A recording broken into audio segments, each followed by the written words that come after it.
Hi there, this is David, and welcome to New RPG News. We have a lot of stuff to talk about today, from a Dragon Quest disaster, along with Shakeup over at Square Enix, which plays into that disaster. But we also have some good news. The SaGa Frontier 2 remaster is all but here, and it looks like Nintendo is toying around with the idea of more Mario RPGs, and it just knew a ton more stories that we need to talk about. First things first, though, we're talking about me, because it's my channel. Yeah, I know. So, I hardly ever go to any conventions. It's just not a thing that I normally do. But lately, I've been trying to go to more of them and kind of put myself out there. And there's one here in Las Vegas on April 26th through the 28th called the Up Expo. And I went ahead and I bought myself a ticket for Saturday, April 27th to go to this down at the convention center. So if any of y'all happen to be coming to this to town or live here or whatever, and you see me wandering around at this convention on April 27th, please come over and say hi. I would love to take a photograph with you, and I'd love to get to know you. So just want to let you guys know that I will be at this expo on Saturday, April 27th.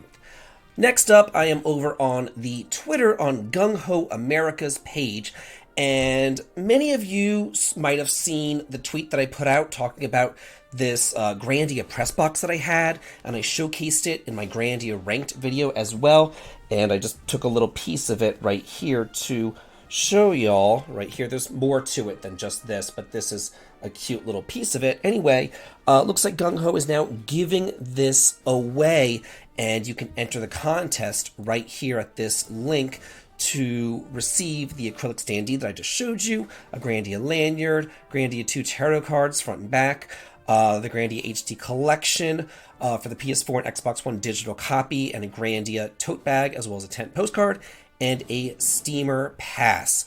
This contest ends on the 4th of April, though.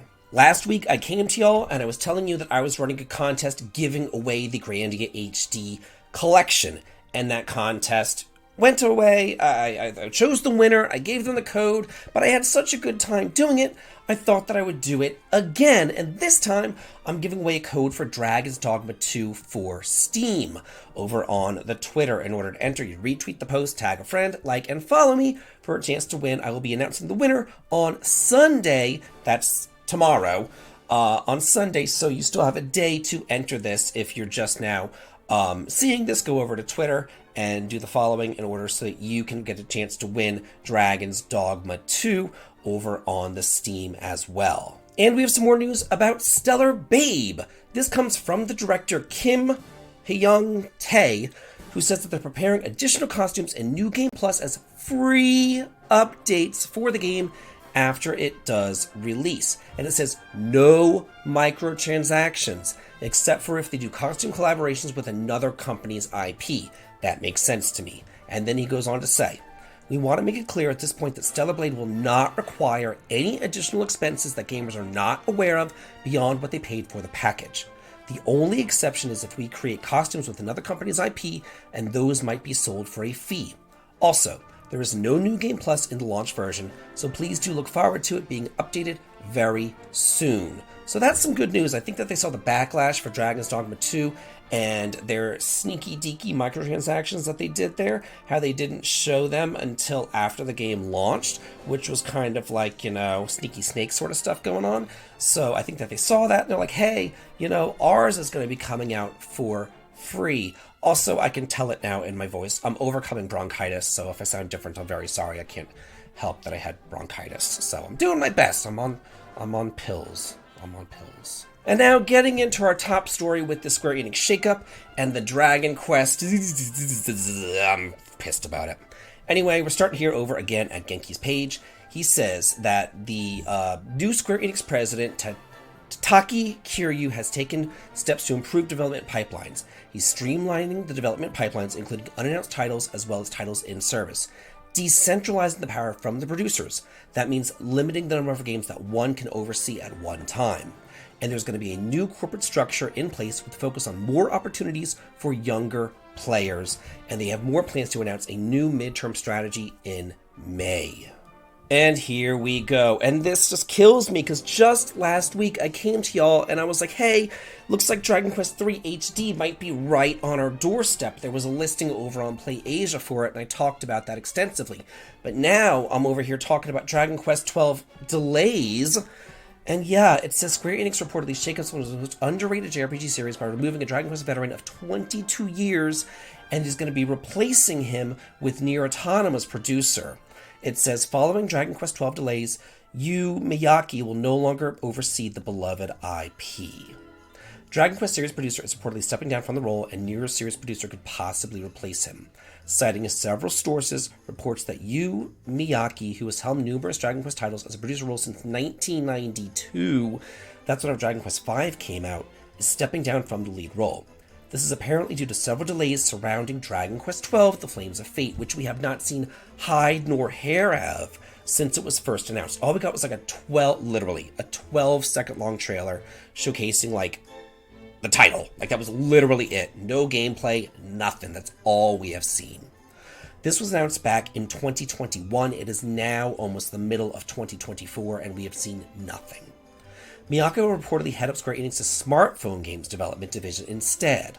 Aside from the Dragon Quest XII delays, the reorganization effort reportedly comes from new Square Enix president Tasaki Kiryu looking to shake up Square Enix's development pipeline, relying less on external developers and more on in-house studios in order to create hit games. They do currently outsource a lot of production on numerous games, such as Visions of Mana, that is not being developed in-house, that is being developed out of house. Then it goes on to say that Nier's series producer Yosuke Saito is a top candidate to replace Miyake in the Dragon Quest series producer role.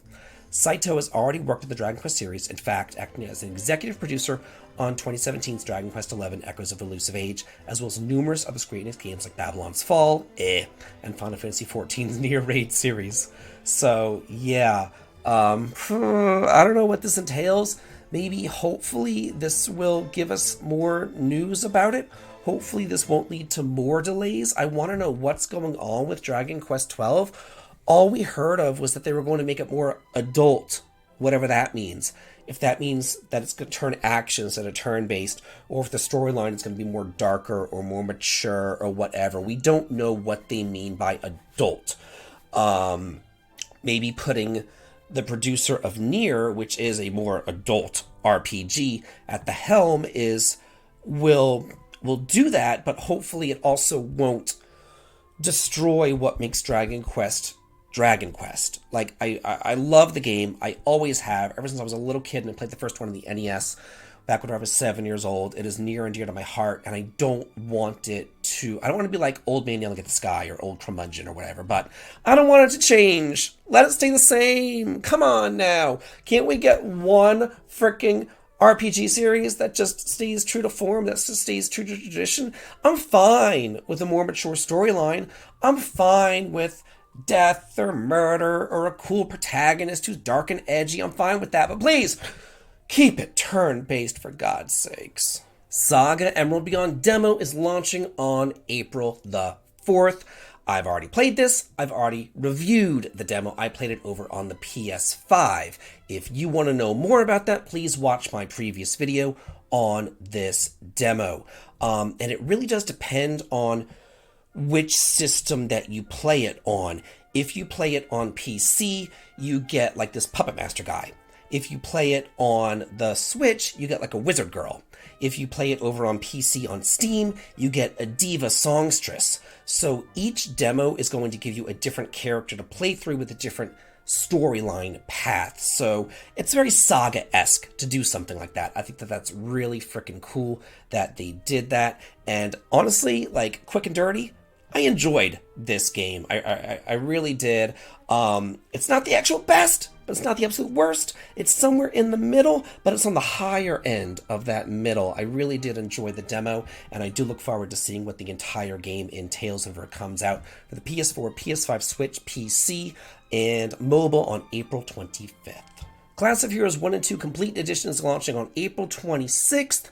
This is Dungeon RPGs originally released back on the PSP, but now updated for modern hardware. And we're getting the Class of Heroes 1 Anniversary Edition, Class of Heroes 2 2G edition, so you're getting the updated editions here. They're going to be launching digitally for the PS5, Switch, and PC on April 26th. However, in North America and Europe, both titles will also be available physically as a bundle for the PS5 as well as the Switch, and pre-orders are available over on Amazon right now. I put out a review for this just the other day. If you want to know more about this, please do check out that review if you are into old school wizardry type dungeon crawlers. This might be up your alley. The Front Mission 2 remake is coming to the PS5, Xbox, PS4, and PC over on April 30th. It is currently already available for the Nintendo Switch. It looks like it is going on sale for $35, but there will be a 10% off discount up until July 12th, and there is a demo now available for the PC over on Steam. This originally came out last October for the Nintendo Switch if you were able to grab it there. If you don't have a Switch, now is the time. Here's the About section. It says, the impoverished People's Republic of Aldaresh has been suffering from severe economic decline due to the Second Huffman conflict, which created widespread discontent among citizens. 12 years after the events of Front Mission First, on the 12th of June 2102, a coup d'etat led by Ven Macarge began. On this exact day, the three main military bases and the parliaments in the country's capital were attacked and taken over. The OCU responded to the attacks by sending their army to free Aldaresh from the rebel hands. Follow the OCU military squads, the Muddy Otters, the Dull Stags, and the OCU Ground Defense Force Intelligence Agency, and monitor the situation in the country torn apart by a ruthless civil war. If you like strategy RPGs, mecha strategy RPGs, think Xenogears, things like that, also old school, since this was originally released back on the SNES, then you might want to check this one out as well. So we have seen a lot of leaks about a SaGa Frontier 2 remastered. First of all, we saw PlayAsia put up a pre-order for it, and then they quickly took it down. Then we saw the character designer talk about the release in their blog, which they quickly retracted. Then we also saw it in the NVIDIA leak. We know this thing is coming, especially now that Akitoshi Kawazu says, if you wait, you will not be disappointed. Please be patient on SaGa Frontier 2 Remastered. This is the series SaGa creator. This is who created the game, and he's basically saying, hey, it's coming. It says here, he appeared in a video message for the 40th official Romancing SaGa broadcast on April 1st to commemorate the 25th anniversary of SaGa Frontier 2's release with new content for the mobile game. And while he was clear that this is not a remaster announcement, he did tease that one is coming. He said, please wait a little bit longer for that. Honestly, though, you won't be disappointed if you wait, so you can rest assured, please be patient. This one is coming. We just don't know when. We don't have an announcement for it. We know that Emerald Beyond is coming at the end of this month, and they like to do things one at a time. So give Emerald Beyond a chance to marinate, come out, get their hype build up, let a month or two go by, and then they'll come out with the SaGa Frontier 2 announcement probably this summer is my prediction. Remember whenever I came to y'all just a couple of weeks ago and I was talking about the series producer of Final Fantasy Tactics, and people were begging him for a remake and all that kind of stuff, and then he tweeted out a picture of Unicorn Overlord, and he was like, hey, this is a really good game. Maybe you guys should buy Unicorn Overlord. Maybe if Unicorn Overlord hits 1 million copies, then, something might happen with Final Fantasy Tactics. Maybe Square Enix will pay attention. Well, Unicorn Overlord is halfway there. Their physical and digital sales have topped 500,000. The milestone has been achieved in less than a month after its release. They just announced that. So that is really good news, not only for Atlas and Vanillaware, because Vanillaware went bankrupt, essentially, creating this game, but now they're recouping all their losses, which they did last time with 13 Sentinels Aegis Rim as well. So they always put out bangers and all that kind of good stuff. But this also bodes well for a potential Final Fantasy Tactics remake as well, if Square Enix pays attention to how well this strategy RPG is doing. A Disgaea 7 Complete Edition has been announced for the PS5, PS4, and Nintendo Switch, which is due out on July 25th over in Japan. This is a bundle edition of Disgaea 7 Vows of the Virtueless that includes all previously released downloadable content and bonus items, as well as bonus additional story and new gameplay elements that will also be made available for the base game. A Western release has yet to be announced, but it would likely be called Disgaea 7 Complete, given all the past Disgaea releases in the past. So if you didn't pick up the vanilla version and you've been waiting on the complete version, wait a little bit longer. This has been announced for Japan, not yet announced for the West. More than likely it will be coming up for the West because they always do. And yeah, we're probably getting a pretty sweet collector's edition for it too. And whenever that happens, I will be sure to let all y'all know about it as well. Pathless Woods has an early access launch trailer and is due out on April 3rd, so it's already out and available. It says that a demo is now playable over there on the PC via Steam. Here's an overview of the game. It says Pathless Woods draws players into a world that reflects the rich cultural and architectural heritage of ancient China. Players are invited to embark on a journey where they can construct everything from simple bridges to magnificent pagodas, gather resources, engage in traditional Chinese farming, and protect their homelands from adversities. Pathless Woods also introduces co-op multiplayer mode, allowing friends to come together to explore and enjoy a world where adventure meets tranquility. So I talked about this last week, but now there is actually a demo available that you can play and check out for yourself. If you do like it, make sure that you wishlist it as well. Leave it to Idea Factory and Neptunia to do some weird off-the-wall stuff. Neptunia vs. Titan Dogu first details opening movie and screenshots. It is a motorcycle action game. Yeah, Neptunia motorcycle action game. Due out on June 27th in Japan. Like, what? So this is just so strange to me. It's coming out for the PS5, PS4, and Switch. Even though it's not an RPG, it's Neptunia, so it's RPG adjacent, so I'm including it because it is just so weird. So, it's just so weird. It says, this world is not game industry. A great variety of dogus were appearing throughout the land, threatening to bury it. To escape this mysterious space, which should be called a different dimension, one girl rides her motorcycle to find a way out. Race around on your motorcycle, round up those dogus. Race around a stage full of doggos on your motorcycle. Skillfully handle your ride to round up a wide variety of unique doggos. A stage is cleared after rounding up a fixed number of doggos. The player is not the only one rounding up the doggos, though. Just like the player, enemies on motorcycles lie in wait. Gather up a ton of doggos to launch an attack on an enemy. If you manage to hit them just right, you can snatch up a large number of doggos. What is a doggo? Like, is it these little slimes? I guess it's like these little slimes. I guess. I don't know what they are. But yeah, that's just so weird. To me, it's like a Mario Kart, but you have to collect doggos and get more points or something. It's just so strange to me.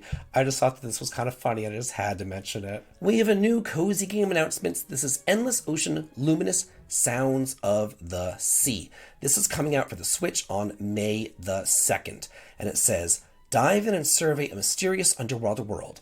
Take a deep breath and plunge into the Veiled Sea, an unexplored region with discoveries that change with each dive. Encounter and learn about over 500 species of marine life, some of which are presumed extinct or even mythical. What will you find in your undersea journey? Hang out and explore together in shared expeditions of up to 30 players online. Wow. Wander together in groups of up to 30 with a Nintendo Switch Online membership. Greet your fellow divers with a gesture and then delve into the depths to share discoveries. Swim with friends on us. A free 7-day trial for Nintendo Switch Online is included. So that's kind of neat. But yeah, if you're into these cozy games and you want to just kind of like dive into the ocean, I know that Dave the Diver was really popular. I never played it, and this doesn't look anything like it, but I know that they're both underwater, so I figured I'd bring it up. But yeah, if you like something relaxing like this, you might want to check this one out. New tactical RPG Flint, Treasure of Oblivion, has been announced for Q4 this year release for the PS5, Xbox, and PC. It says that this is the first game from Savage Level, a team of industry veterans founded in 2021, promising a gaming experience that combines a rich story with deep, accessible gameplay. Prepare to embark alongside Captain Flint, his second-in-command Billy Bones, and his crew of old salts in search of a legendary treasure promising freedom and fortune. With its original narrative using traditional comic strips as a narrative medium, I like that, Flint, the Treasure of Oblivion, invites players to immerse themselves in a historically accurate pirate adventure, spiced up with fantasy. That's neat. I'm a history buff. My major in college was actually history, so anytime that I see a game based upon real-world history, it always piques my interest. The Flint Treasure of the Oblivion delivers adventure, but also strategic depth thanks to his turn-based combat mechanics. Turn-based! Woohoo! It's getting better and better. Refreshing the genre's foundations by drawing on mechanics from role-playing and board games, notably through dice rolls. When players build their crew, each member brings unique skills to use, allowing them to adapt their strategy and their style of gameplay. During the tactical phase, players can use skills and attribute cards to improve their crew members and gain an advantage over their opponents. Hoist the mainsail and set off to discover the secrets buried in the distant lands of Flint's Treasure of Oblivion. So this looks interesting. It's based upon the real world. It's a pirate story. The graphics look pretty nice. And it's turn-based tactical RPG. Right up my alley. Loving it. 2D retro pixel art action adventure in Castaway announced for the PC. A release date was not yet been announced, but say it with me, y'all. What does this screenshot remind you of? It's obviously Legend of Zelda Link's Awakening. Like, how cool is that? I saw this and I had to bring it up. Embark on an action-packed adventure in Castaway, diving players into a pixelated and retro universe. Assume the role of Martin, whose spaceship, I guess he's an alien, crash-landed in an uncharted island where his faithful pet was taken by hostile creatures. Retrieve your weapons and venture out to rescue your kidnapped companion in an endearing and unexpectedly dynamic world. How cool is that? That's so neat. It says, beat the 3 bosses in the concise and delightful story mode to unlock the thrilling and addictive survivor mode. Ascend a 50-floor tower with each level presenting increasingly challenging trials. So there's different like things to do as well. Although it says that the concise and delightful story mode, which is the mode that I would like to play, concise, short. So I don't know how I feel about that and how short is, but I just saw this and I had to bring it up. Another day, another cozy game. We can't get away from these, but this one looks cutesy wootsy patootsies. This is, and I'm going to butcher it, Kameru? I don't know. A Frog Refuge adds a Switch version. It's due out alongside the PC version in mid-2024. It says that this is a cozy farming simulation game about collecting and raising frogs, farming and preserving nature. You play as a kind soul helping an old friend restore the wetlands of your childhood by transforming them into a safe haven for friendly little frogs. With the help of the game's cast of welcoming NPCs, you will photograph and breed frogs to increase your reputation, decorate your refuge, and plant native crops to help your amphibian abode thrive. Feed, breed, collect, and raise all the game's 1,000 plus frogs. It's up to you to figure out the secret of attracting new and adorable frogs. You can complete your collection by unlocking all the rare colors through a special breeding minigame. With the whenever new ones join your refuge, use the in-game camera to take photos of them and collect them all for your Frogadex, not your Pokédex, your Frogadex. So yeah, I saw this. I love the art style and it's frogs. I mean, what more could you want? And in our final story of the day, looks like we might be having a resurgence in Mario RPGs, specifically the Mario and Luigi series of games, which is kind of funny because I literally just talked about this in a top 10 list that I put up the other day. I was talking about Paper Mario and the Thousand Year Door and how we just got Super Mario RPG remake and now we're getting a Paper series, but we haven't seen hide nor hair of the Mario and Luigi series. Maybe even Nintendo is listening to me. I completely doubt it, but who knows? I maybe have a big head. I doubt that too. It says, Nintendo has been giving the Mario RPG games a bit of a resurgence recently with the remake of Super Mario RPG and the upcoming remake and remaster of Paper Mario The Thousand Year Door, but it seems they might be looking to do more.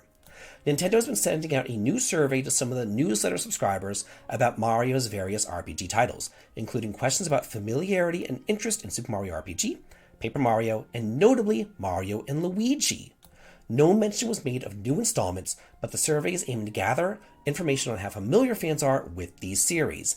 As I was just alluding to, Nintendo hasn't done much with this series lately, with the last entry being over on the 3DS with Bowser's Inside Story back in 2018. So yeah, it has been a hot minute since we've seen these games, but it looks like Nintendo is getting on this RPG train. They saw how well Mario RPG did. They're going to be putting out Paper Mario, and now they're going to be putting out more. So I am loving this turn of events. It's always good news whenever legacy series are revived and they're able to come out. This makes me very, very, very happy. So that's it for this week's news. I want to know how y'all felt about it. I want to know if there's any stories out there that you'd like for me to cover. And as always, have a good day.